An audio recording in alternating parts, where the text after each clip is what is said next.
인사를 해볼까요? 참 못됐네요.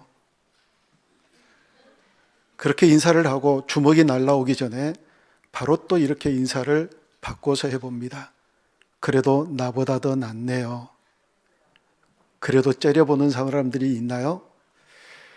아니, 그렇게 위대한 사도 바울이 나는 죄인 중에 괴수라고 그랬는데 우리가 더 무슨 할 말이 있겠어요? 정말 우리 죄인 중에 괴수지요. 모두 다 나보다 더 나은 그런 분들이잖아요. 그럼에도 불구하고, 그렇게 고백했음에도 불구하고 또 눈을 들어보면 악질들이 많지요. 또 세상을 살펴보면 나보다 더 못된 사람들이 왜 그렇게 많은지, 고백은 고백이고 또 그런 사람들이 많이 보여지는 것 또 그렇잖아요. 아니, 내가 죄인 중에 괴수인 건 맞고 많은 사람들이 나보다 더 낫고 내가 그런 사람인 것 인정한다 하더라도 계속 그런 자괴감과 좌절과 절망 속에 빠져 살면 얼마나 슬픈 인생이겠어요. 그래서 오늘은 이 다윗, 정말 고통 가운데서도 자기의 연약함을 고백하고 그 연약함을 고백하면서도 하나님께서 그와 같은 죄인이지만 어떻게 긍휼을 베푸시며 어떻게 하나님이 다윗을 사랑하시는가, 그런 사랑과 그런 긍휼 베푸시는 하나님을 기억하면서 새 힘을 얻었던 이 다윗의 얘기들을 함께 나누어 보시게요. 정말 못된 사람들 맞지만 하나님이 우리를 사랑한다. 하나님이 나를 사랑한다. 그 사랑 때문에 힘없는 인생, 힘 있는 인생 살아야 되니까요. 여러분, 이 다윗은 도망다니는 시간들이 참 많이 있었던 것 같아요. 사울에 의하여서 시기 질투 받아서 여기저기 다람쥐처럼 이리저리 쫓기는 그런 인생을 살았어야 됐고, 또 아들 압살롬이 반역을 해서 그 반역에 몸을 피신해서 도망다니는 그런 시간들도 있었고요. 오늘 이 시편 3편의 배경은 바로 압살롬의 반역에 의해서 도망다니는 그 심정을 다윗이 고백한 내용이거든요. 많은 사람들이 다윗을 향하여 어떻게 얘기를 했다라고 얘기를 하느냐면 오늘 본문 2절에서 그렇게 얘기합니다. 많은 사람이 나를 대적하여 말하기를 그는 하나님께 구원을 받지 못한다 하나이다. 대적들이 그렇게 얘기한대요. 다윗, 너는 하나님께 구원 못 받아. 아니, 이런 얘기를 들으면 얼마나 슬프겠어요? 얼마나 그 마음에 큰 고통이 있겠습니까? 이런 얘기를 들으면서 다윗이 그 얘기를 듣고 절망하고 좌절하는 것이 아니라 이렇게 고백을 해요. 그런 얘기를 들었지만 오늘 본문 8절에서 이렇게 얘기를 합니다. 우리 다시 한번 같이 읽어요. 시작. 구원은 여호와께 있사오니 주의 복을 주의 백성에게 내리소서. 아멘. 아무리 사람들이, 대적들이 그렇게 얘기를 해도 아니에요. 주의 구원이 내게 있을 것을 나는 믿습니다. 하나님이 나를 사랑하시니까요. 그런 확신이 다윗에게 있었거든요. 여러분, 세상에는 많은 비극들이 있을 수 있지요. 그런데 이 아들이 아버지를 반역하고 아버지의 왕권을 빼앗겠다, 이 아버지를 죽이겠다라고 일어난 이 비극, 얼마나 슬프고 얼마나 참담한 비극인가요? 여러분, 이런 비극 당해보셨나요? 이렇게 어렵고 이렇게 힘든 일들을 다윗이 당하고 있었거든요. 그런데 다윗이 압살롬에게 어떤 아버지였지요? 정말 무능한 망나니 같은 그런 아버지였나요? 아니면 주정뱅이 아버지였나요? 여러 많은 문제를 일으키는 존경받지 못할 그런 아버지였나요? 아니었잖아요. 다윗이 얼마나 위대한 왕이었는데요. 많은 이스라엘 백성들에게 존경을 받고 이스라엘의 역사 가운데서 가장 위대한 왕국을 이루었던 왕이 바로 다윗이었어요. 그런데 아들이 반역했고 게다가 많은 백성들이 압살롬의 꾀에 빠져서 다윗을 조롱하기 시작해요. 하나님이 너를 버렸어. 하나님이 당신은 구원하지 않았어. 이런 조롱이 계속 쏟아지는데 얼마나 고통스럽지 않겠습니까? 얼마나 힘들겠어요. 그러나 다윗은 힘들었지만 완전히 좌절하지 아니하고 그는 확신 하나 가지고 있었거든요. 그럼에도 불구하고 하나님이 나를 도우실 거야. 내 대적들을 물리쳐 주실 거야. 그리고 반드시 하나님이 나를 사랑하시는 그 사랑으로 나를 승리하게 해주실 거야. 이 확신이 있었거든요. 하나님이 나를 사랑하신다는 믿음이요. 여러분은 어떠세요? 세상에서 어떤 풍파와 환난 가운데 있더라도, 좌절과 절망 속에 처한다 할지라도 그 절망과 좌절 속에 빠지지 아니하고, 그럼에도 불구하고 하나님은 나를 사랑하셔. 그럼에도 불구하고 하나님은 나에게 긍휼을 베푸실 거야. 이 믿음이 확실히 있으신가요? 이 믿음 우리 모두가 확실히 소유할 수 있기를 주님의 이름으로 축복합니다. 반드시 있으셔야 되거든요. 여러분, 이 시편 3편의 본문 얘기를 현장감 있게 전해주는 얘기가 사무엘 하에 있어요.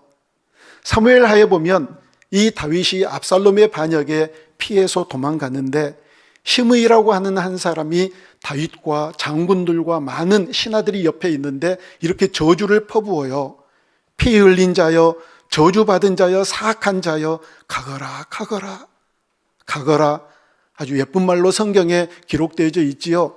이 얘기가 무슨 얘기일까요? 꺼지라는 얘기예요. 너는 피 흘린 자다, 너는 사악한 자다, 꺼져라. 이렇게 얘기를 하는 이런 시므이가 이렇게 왕을 조롱하고 있었을 때, 다윗 옆에 있었던 요압 장군의 동생 힘센 장군 아비새가 뭐라고 얘기를 하고 있느냐면, 사무엘하 16장 9절에서 이렇게 얘기를 합니다. 우리 같이 읽어봅니다. 시작. 수르의 아들 아비새가 왕께 여짜오되, 이 죽은 개가 어찌 내 주 왕을 저주하리이까? 청하건대 내가 건너가서 그의 머리를 베게 하소서 하니. 아멘. 너무 화가 나는 거예요. 피 흘린 자여, 사악한 자여, 가거라. 이렇게 얘기를 하는, 이렇게 저주를 퍼붓는 이 시므이, 이 개 같은 자밖에 안 된다는 겁니다. 한 줌도 안 낸다는 거예요. 당장 죽여버릴 수 있는데 내가 그렇게 하게 해달라고 얘기했지만, 다윗이 뭐라고 얘기를 하느냐면 16장 10절부터 12절까지 이렇게 얘기를 해요. 여러분 10절을 보면은, 왕이 이르되 스루야의 아들들아, 이스라엘의 군대 장관인 요압과 그리고 아비새를 얘기합니다. 내가 너희와 무슨 상관이 있느냐? 그가 저주하는 것은, 그 시므이가 나를 저주하는 것은 여호와께서 그에게 다윗을 저주하라 하심이니 네가 어찌 그리하였느냐 할 자가 누구겠느냐? 너 왜 우리 왕을 저주해? 얘기할 자가 어디 있겠느냐? 하나님이 시켜서 하는 건데, 이 얘기는요, 다윗이 지금 무엇을 어떻게 잘못했는가를 아는 거예요. 내가 잘못했기 때문에 하나님께서 저들을 통해서 나를 저주하게 하신다는 뼈 저린 뼈 아픈 자기 반성이 있는 얘기라는 겁니다. 11절에서는 이렇게 얘기를 해요. 또 다윗이 아비새와 그의 신하들에게 이르되, 내 몸에서 난 아들도 내 생명을 해하려 하거든. 아니, 압살롬이 지금 반역하잖아요. 반역의 길에 도망가는 그런 도중이었거든요. 내 아들도 내 아비를 반역하여 생명을 해하려 하거든. 이 베냐민 사람이랴. 여호와께서 그에게 명령하신 것이니 그가 저주하게 버려둬라. 철저하게 자기 반성을 하고 있는 모습이에요. 여러분 12절을 우리 같이 한번 읽어볼까요? 시작. 혹시 여호와께서 나의 원통함을 감찰하시리니 오늘 그 저주 때문에 여호와께서 선으로 내게 갚아주시리라 하고. 아멘. 모든 상황을 자신에게 돌려요. 내 책임이다. 내가 죄 지었기 때문이다. 사랑하는 여러분, 우리 죄인 맞아요. 죄인 중에 괴수 맞아요. 그러나 좌절하고 절망 가운데 빠져 있을 수만 없잖아요. 그럼에도 불구하고 하나님이 나에게 긍휼을 베풀어 주시고 하나님이 우리 모두를 사랑해 주시기 때문에 반드시 이 세상의 어떤 대적과도 싸워서 승리하게 해 주실 줄 믿습니다. 이 믿음을 우리 모두가 가져야 된다는 거예요. 다윗은 그런 믿음 가졌거든요. 그래서 이렇게 당당하게 고백을 하고 있는 거예요. 그 다음에 또 이 반란 가운데서 있었던 한 사건이 있었는데요. 다윗이 압살롬이 반역을 일으키자 신하들과 용사들과 함께, 그리고 다윗 편에 서 있는 사람들과 함께 예루살렘 성을 빠져나와요. 그런데 사독이라고 하는 제사장, 이름 많이 들어보셨지요? 이 사독 제사장이 법궤를 가지고 다윗에게 나아옵니다. 그것 가지라는 겁니다. 여러분, 이 법궤가 이스라엘 백성들에게 얼마나 중요한 건데요. 하나님의 임재를 상징했잖아요. 이 법궤를 가지고 있는 왕이 정통성에 대한 아주 유리한 입장에 설 수 있거든요. 만약에 어떤 일이 있을 때 다윗이 왕이냐 압살롬이 왕이냐, 도대체 누가 이 나라의 왕이냐라는 그런 비교 판결을 해야 됐었을 때, 그럼 법궤가 누구에게 있느냐? 다윗에게 있네. 그럼 당신이 왕 맞네. 이렇게 얘기를 할 수 있는, 정통성을 부여할 수 있는 중요한 것이 바로 법궤였거든요. 아니, 할렐루야 하고 그걸 받아야 될 일이에요. 그런데 다윗이 사독이 가져온 이 법궤를 향하여서 어떻게 얘기를 하고 있는지 사무엘하 15장 25절 말씀을 우리 함께 보겠습니다. 사무엘하 15장 25절입니다. 시작. 왕이 사독에게 이르되 보라, 하나님의 궤를 성읍으로 도로 메어 가라. 만일 내가 여호와 앞에서 은혜를 입으면 도로 나를 인도하사 내게 그 궤와 그 계신 데를 보이시리라. 아멘. 하나님이 내게 은혜를 입히시면, 하나님이 내 죄를 모두 사해 주시면, 하나님이 나를 사랑하시는 그 사랑이 계속되어진다면 언젠가는 예루살렘에 있는 이 법궤 앞에 나를 서게 하실 것이다. 그건 내가 가지고 있느냐 가지고 있지 않느냐 이게 중요하지 않다. 어떤 상황이 오더라도 하나님의 은혜만 입어지면, 하나님의 은혜가 내게만 내려지면 내가 얼마든지 그 법궤 앞에서 이스라엘을 다시 통치할 수 있는 날이 다가오게 될 것이다라고 얘기를 하고 있다는 거예요. 철저하게 자기 반성을 하는 다윗의 모습을 보십시오. 이 반성의 근거는 하나님이 나를 사랑하신다는 그 사랑이 분명하게 믿어졌기 때문에요. 믿어지세요? 믿어져야 됩니다. 어떤 상황 속에서도 하나님이 나를 사랑하시는 그 사랑, 어느 누구도 끊을 수 없다는 이 사실이 분명하게 믿어질 때, 죄인이지만 그러나 또 용서해 주시고 그러니까 또 죄를 짓고 또 죄를 짓는 것이 아니라 그 은혜를 생각하면서 죄에서 멀어지고 다시는 그 죄의 길로 걸어가지 않는, 은혜에 반응하며 살아가는 주님의 복된 자녀들이 되어질 줄로 믿습니다. 그런 백성들이 되어줄 수 있기를 주님의 이름으로 축원합니다. 그러면 다윗이 이렇게 죄를 지었다라고 고백하고 또 고백하는 죄는 도대체 무슨 죄일까요? 잘 아시잖아요. 밧세바와 지은 죄요. 밧세바와 지은 죄, 다윗은 은밀하게 지었지요. 그리고 그 모든 증거, 우리아까지 전쟁터에 보내서 죽게 하는 증거까지 완전히 없애버리는 완전 범죄라고 생각했잖아요. 그런데 하나님이 그것을 드러내세요. 그리고 나단 선지자를 통하여서 뭐라고 얘기를 하시느냐면, 사무엘하 12장 12절 말씀에 나단 선지자를 통해서 주신 말씀을 읽어봅니다. 시작. 너는 은밀히 행하였으나 나는 온 이스라엘 앞에서 백주의 이 일을 행하리라 하셨나이다. 아멘. 너 그거 은밀하게 행했지. 완전 범죄를 꿈꾸었지. 근데 내가 다 알아. 네가 그렇게 행한 그 죄가 얼마나 큰 죄인가를 알게 하기 위해서 백주에 너와 똑같은 그런 죄를 범하는 일을 네가 볼 것이다 라고 예언을 해요. 그 예언 그대로 되었잖아요. 압살롬이 다윗을 반역하고 다윗의 후궁을 백주의 대낮에 많은 사람들이 보는 가운데서 다윗의 후궁들과 동침하는 일이 있었잖아요. 아니, 다윗이 그 일을 바라보면서 과거에 나단 선지자가 했던 얘기들 생각나지 않았겠어요? 생각났을 거예요. 그렇구나. 하나님이 백주의 대낮에 보게 되리라는 말씀이 바로 이 말씀이구나. 그런 모든 사실들을 바라보면서 다윗 분노하지 않았어요. 변명하거나 자기 합리화를 위하여서 여러 가지 많은 애를 쓰지 않았어요. 밧세바와 범죄하면서 그 일을 감추기 위해서 우리아를 전쟁터에 내보내 우리아를 죽게 했던 그런 은폐, 어떤 은폐도 시도하지 않았고 그냥 자기의 죄를 그대로 고백하거든요. 그리고 또 하나에 기대하지요. 하나님이 나를 반드시 건져내실 거야. 하나님이 나를 반드시 원수들과 대적 가운데서 이기게 하실 거야. 왜요? 하나님이 나를 사랑하시니까. 그 사랑에 힘입어서 다윗은 어디에서든지 이런 상황 가운데서도 승리했거든요. 사랑하는 여러분, 이 다윗의 태도 가운데서 가장 중요한 건 바로 하나님 사랑을 믿었던 믿음이었거든요. 우리도 믿어야 돼요.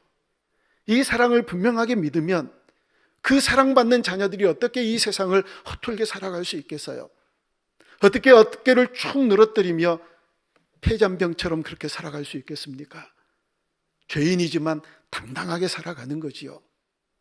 사랑하는 여러분, 이게 믿어져야 되거든요. 믿으실 수 있기를 바랍니다. 확신할 수 있기를 바랍니다.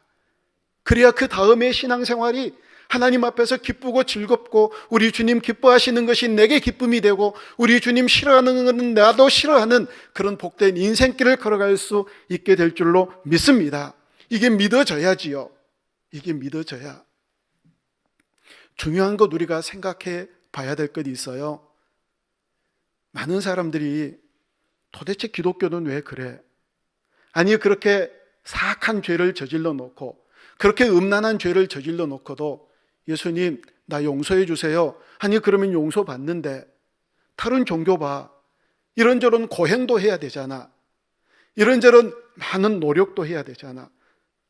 최소한 삼보 일배는 해야지. 이런 얘기들 많이 하거든요. 여러분 그건 기독교가 어떤 종교인가를 모르니까 그래요. 기독교는요 은혜의 종교예요. 은혜란 뭐지요? 받을 수 없는 자격. 내가 삼보일배하지 않았지만 어떤 노력하지 않았지만 무엇도 하지 않았지만 그냥 하나님이 무조건적으로 우리에게 주시는 은혜가 바로 기독교거든요. 그래서 우리가 이 놀라운 은혜 아래 있게 된 줄로 믿습니다. 여러분 이게 기독교예요. 우리가 뭘 하지 않았어요. 그러나 하나님께서 그냥 주시거든요. 여러분 생각해 보세요. 누가복음 15장에 보면 예수님께서 하나님께서 잃어버린 한 마리의 양을 찾기 위해서 99마리 양을 그대로 두고 몹시 찾아다니셨어요. 이게 정상적인가요? 아무리 생각해도 이건 정상적이지 않지만 그러나 끝까지 잃어버린 한 마리 양을 찾으시는 이유는 그 한 영혼이라도 사랑하시기 때문에 그렇거든요. 한 영혼이라도 구원하셔야 되기 때문에. 그리고 또 돌아온 탕자를 그렇게 맞이하시는 게 이게 합리적인가요? 아니 그렇게 하셨기 때문에 두 번째 탕자가 또 생기잖아요. 큰아들이요. 어떻게 아버지에게 충성을 다했던 나는 염소 새끼 한 마리 잡아주지도 않으면서 저렇게 방탕하고 저렇게 배은망덕하고 가족을 모두 떠나서 탕진하며 인생을 살았던 저 탕자에게 살진 송아지를 잡아서 잔치를 베푸십니까? 나라도 그러겠어요. 나라도. 아니 탕자를 그렇게 맞이한 아버지가 두 번째 탕자를 만들었던 그런 근거를 제시하지 않았나요? 저 같으면 이랬을 것 같아요. 탕자 돌아오니까 지금 큰아들이 밭에서 일하고 있을 때잖아요. 너 저기 숨어 있어. 그랬다가 큰아들이 돌아오면 아들아 참 수고 많이 했다. 내가 너를 위해서 잔치를 베풀마. 살진 송아지를 잡고 포도주도 한 잔 주고 그래서 기분을 막 업 시켜가지고 한창 너무너무 기분이 좋을 때 근데 애야 네 동생이 돌아왔단다. 그러면 큰아들이 이 수시개로 이빨 쑤시면서 맞아야지요 뭐 그렇게 하지 않겠어요? 근데 왜 하나님은 그렇게 일을 하시느냐고요? 너무 사랑하니까요. 그리고 예수님은 왜 멀쩡한 사람들 놔두고 세리와 창기들만 쫓아다니셨을까요? 왜 그들과 함께 음식을 드시고 왜 그들 집에 거하시고 그러셨을까요? 아니 멀쩡한 사람들도 얼마든지 많이 있잖아요. 그들을 사랑하셨으니까요. 그들의 영혼도 귀하게 여기셨으니까요. 여러분 그래서 중요한 것 있잖아요. 우리 주님이 왜 그러셨을까? 하나님은 도대체 왜 그러셨을까? 이유는 단 한 가지요. 그들을 사랑하셨으니까. 그들에게 긍휼을 베푸시기를 원하셨고 그들을 구원하기를 기뻐하셨으니까요. 여러분 우리가 기도할 때 그렇게 기도하시지요? 하나님 말로 다 할 수 없는 죄인입니다. 용서받을 수 없는 죄인입니다. 어느 누구든지 그런 기도 한 번쯤 해봤을 거예요. 그런데 그런 죄인이라도 하나님이 다 용서해 주시잖아요. 우리 주님께서 다 용서해 주세요. 얼마나 그 용서가 기가 막힌 용서인지 여러분 아시잖아요. 그런데 그런 용서를 받은 우리들, 이 세상을 살아가면서 그런 용서를 받기 이전에 어떤 고백을 했는지 아세요? 주님, 나는 안 되겠어요. 나는 이래도 불가능하고 저래도 안 되겠어요. 나는 정말 소망이 없어요. 그렇게 고백하고 좌절하고 절망에 빠져 있을 때 예수님께서 어느덧 우리 가운데 다가오셔서 방법 없는 거 아니야. 불가능한 것 아니야. 내가 있잖아. 그래서 우리 주님께서 오셔서 우리에게 산 길, 새로운 길을 열어주셨고요. 다윗이 그 길을 걸어갔고 사도 바울이 그 길을 걸어가서 승리하게 된 줄로 믿습니다. 우리에게도 동일하게 그 길을 열어주신 분이 우리 주님이세요. 왜요? 우리를 사랑하시니까요. 우리를 사랑하시니까요.